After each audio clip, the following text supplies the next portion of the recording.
네, 우리가 앞서 다룬 내용은 다음과 같습니다. 첫사람 아담은 창세기 2장 16, 17절 이전에 주관의 개인적 세계에서 표준 되시는 창조주 하나님을 인정하고 수용한 상태에 있었습니다. 객관의 현실 세계에서 표준 되시는 창조주 하나님을 신뢰, 즉 인정하고 경외하여 그분의 말씀에 순종해야 하는 과정이 남아 있었습니다. 만약 아담이 객관의 현실 세계에서 창조주 하나님을 신뢰하게 되면 표준 되시는 창조주 하나님을 온전히 신뢰한 것이 됩니다. 창조주 하나님은 이런 배경에서 첫사람 아담이 객관의 현실 세계에서 창조주 하나님을 신뢰하는지에 대한 여부를 확인하기 위한 시험의 과정을 밟습니다. 그러나 아담은 하나님으로부터 정직하게 지음을 받았지만 그 표준을 통해 자신 내부에 나타내어진 윤리적 의에 정직하게 반응하지 않았습니다. 그런데 아담의 행위의 본질은 표준에 빗맞히거나 미치지 못하고 표준에서 벗어나서 표준에 반역하여 창조주 하나님을 불신한 것으로서 불의이며 죄입니다. 그런데 이것은 피조물 인간이 절대로 범하지 말고 필히 준수해야 할 것입니다. 이후 첫사람 아담은 하나님의 심판을 받은 후 저주와 죄와 사망 권세 아래 살아가게 됩니다. 이제 우리의 논의는 첫사람 아담을 넘어서서 타락한 인간을 향합니다. 타락한 인간은 저주와 죄와 사망 권세 아래서 고통 중에 헤매이다가 비로소 창조주 하나님을 향해 회개한 후 창조주 하나님을 신뢰하게 됩니다. 이때 하나님은 그 사람을 의롭다 여겨 주십니다. 이 사실은 매우 중요합니다. 여기서 하나님이 창조주 하나님을 신뢰하는 사람을 의롭다 여겨 주신다는 것은 조직신학 용어, 즉 칭의이며 보다 더 자세히 말하면 윤리적 칭의입니다. 부연하자면 상기의 윤리적 칭의는 개신교 종교개혁 전통에서 말하는 법정적 칭의가 아닙니다. 타락한 인간이 창조주 하나님을 신뢰할 때 하나님이 그 인간에게 부여하시는 윤리적 칭의입니다. 그러면 이번 시간은 타락한 인간, 창조주 하나님을 신뢰하여 윤리적 칭의를 얻다라는 제목으로 하나님의 음성을 듣는 시간을 갖겠습니다. 첫사람 아담은 창조주 하나님을 불신하여 죄를 범했습니다.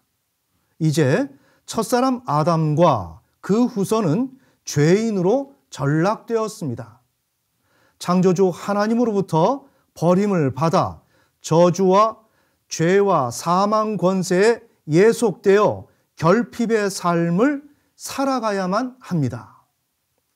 여기서 저주란 히브리어 아라르로서 한동안 계속 묵다, 장애물로 애워싸다, 저항하기에 무력하게 되다라는 뜻이 있습니다.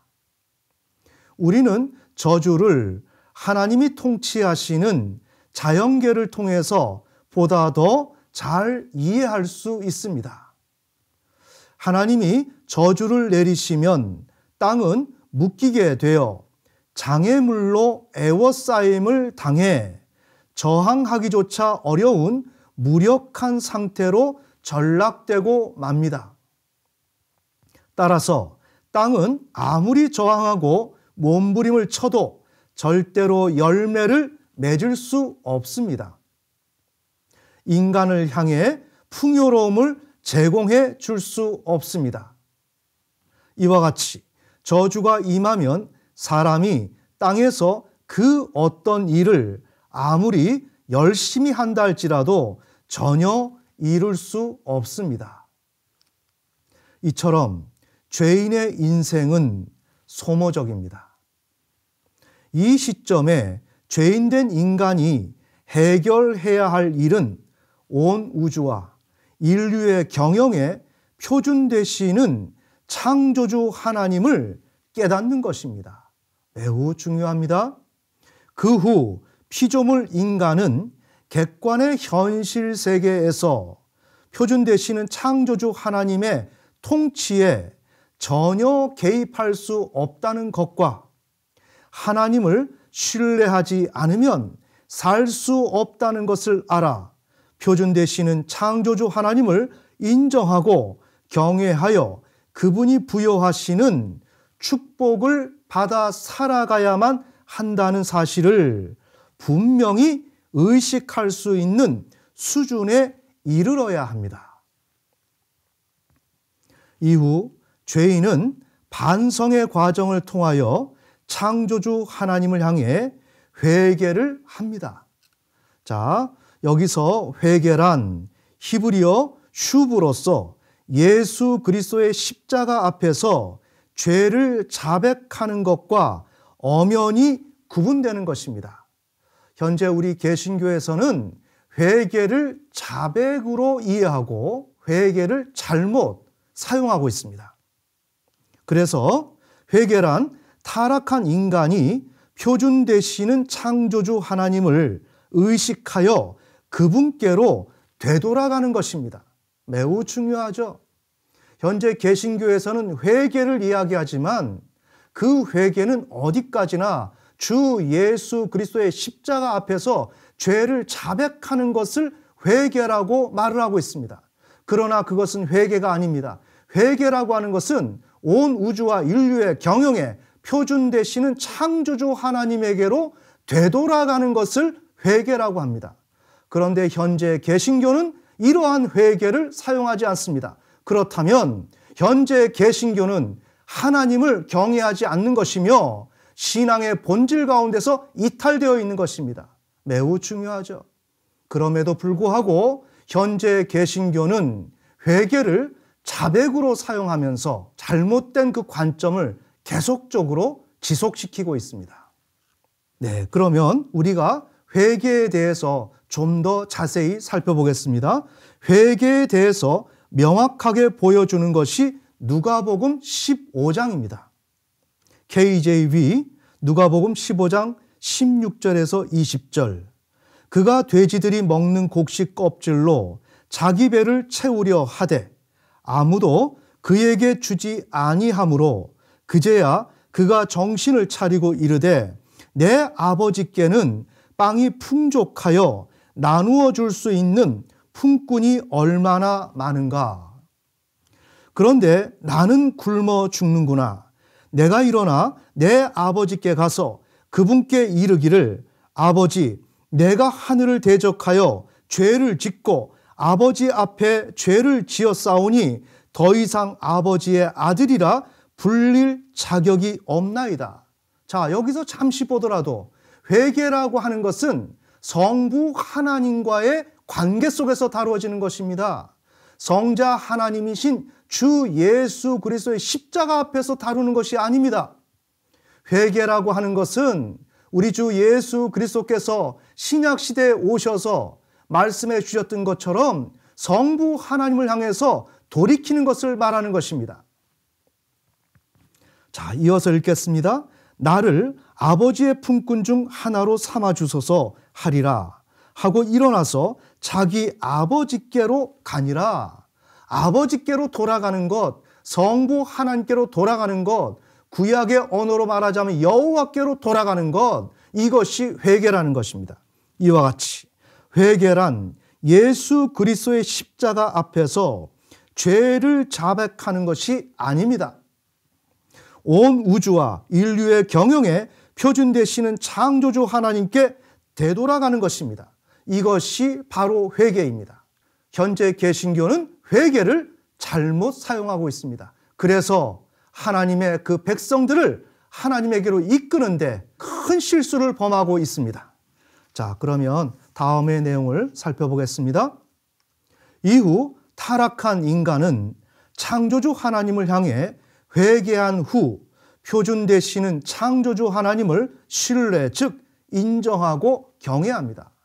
자, 타락한 인간은 먼저 예수 그리스도를 믿는 것이 아니라 창조주 하나님을 향해서 회개하고 그 다음에 그 하나님을 인정하고 경외하는 것입니다. 이로써 창조주 하나님을 향해 준행해야 할 가장 기본적인 윤리적 의무를 이행하는 수순을 밟습니다. 그러나 대부분의 경우 윤리적 의무를 주관의 개인적 세계에서 이행하는 것에 머물고 맙니다. 매우 중요합니다. 타락한 인간은 창조주 하나님을 향해서 회개하고 그 다음에 그분을 인정하고 경외하는 방식으로 하나님을 신뢰하는데 이것이 주관의 개인적 세계에서 머물면 안 되는 것입니다. 주관의 개인적 세계가 아닌 객관의 세계의 그 입장에서 다루어져야 합니다. 그럼에도 불구하고 대부분의 경우 윤리적 의무를 주관의 개인적 세계에서 이행하는 것에 머물고 맙니다. 그 결과 그들의 창조주 하나님에 대한 인식은 비현실적인 수준에 머물 수밖에 없으며 자신의 개별적 입장을 우선으로 여길 수밖에 없습니다. 매우 중요합니다. 창조주 하나님을 신뢰하지만 그것이 객관의 현실 세계에서 다루어져야 하는데 주관의 개인적 세계에서 다루어지고 만다는 내용입니다. 자, 그 이유에 대해서 설명하면 다음과 같습니다. 인간은 할 수만 있으면 주관을 중심으로 살아가려고 하는 존재입니다. 이 사실을 우리는 분명히 알아야 됩니다. 우리 인간은 나 외부에 있는 객관의 현실 세계를 살아가려고 하는 사람들이 아니고 주관이라고 하는 나 개인적 세계에서 할 수만 있으면 머물기를 원하고 그곳에서 살아가기를 원한다는 것입니다. 그러나 앞서 주관에 따라 창조주 하나님을 신뢰하지 않은 결과 삶의 고통을 경험할 수밖에 없었으며 그 결과 창조주 하나님을 향해 회개를 했습니다. 그럼에도 불구하고 인간은 자신의 삶의 중심을 주관에 둡니다. 앞서 주관의 관점 속에서 창조주 하나님을 인정하지 않아서 반역하게 되었는데 이제 그 하나님을 신뢰하는 단계에 이르렀지만 그 단계에 이르렀음에도 불구하고 여전히 주관의 세계 속에서 이 문제를 다루려고 한다는 것입니다. 그렇기 때문에 창조주 하나님을 향해 회개한 후 그분을 신뢰하는 단계에 이르게 되어도 다시 주관으로 다루어냅니다. 매우 중요합니다. 자신이 개별적 입장에 맞추어 창조주 하나님을 향한 신뢰를 취급합니다. 창조주 하나님을 신뢰하기는 하지만 자신의 개별적 입장에 맞추어서 그 하나님을 신뢰하는 것을 다루어 나간다는 것입니다.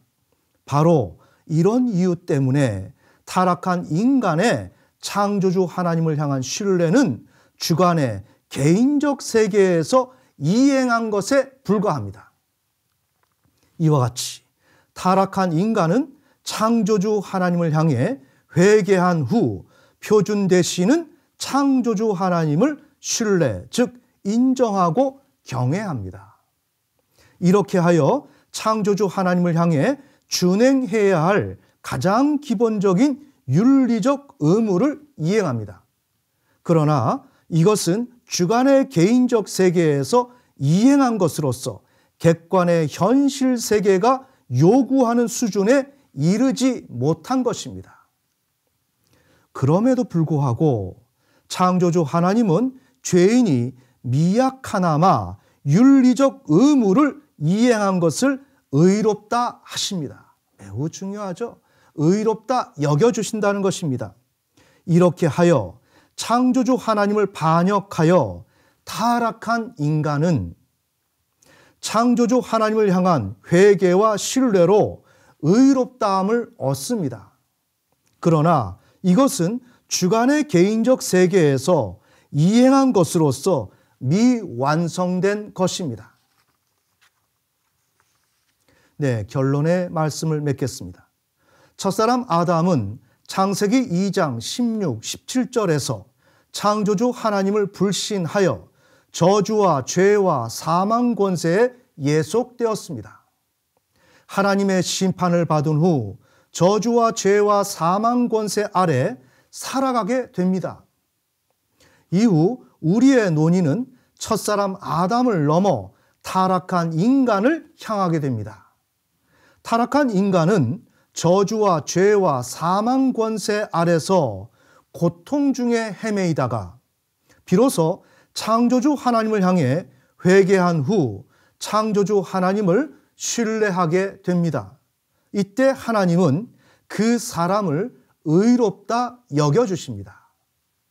단 이 시점에서 타락한 인간의 창조주 하나님을 향한 신뢰는 어디까지나 주관에서 이루어지는 것입니다. 왜냐하면 타락한 인간은 자신의 주관에서 개별적 입장을 중심으로 생존의 필요성을 느껴 문제 해결을 위해 창조주 하나님을 인정하고 신뢰하며 자신의 주관마저 포기하는 수준에 이르게 되기 때문입니다.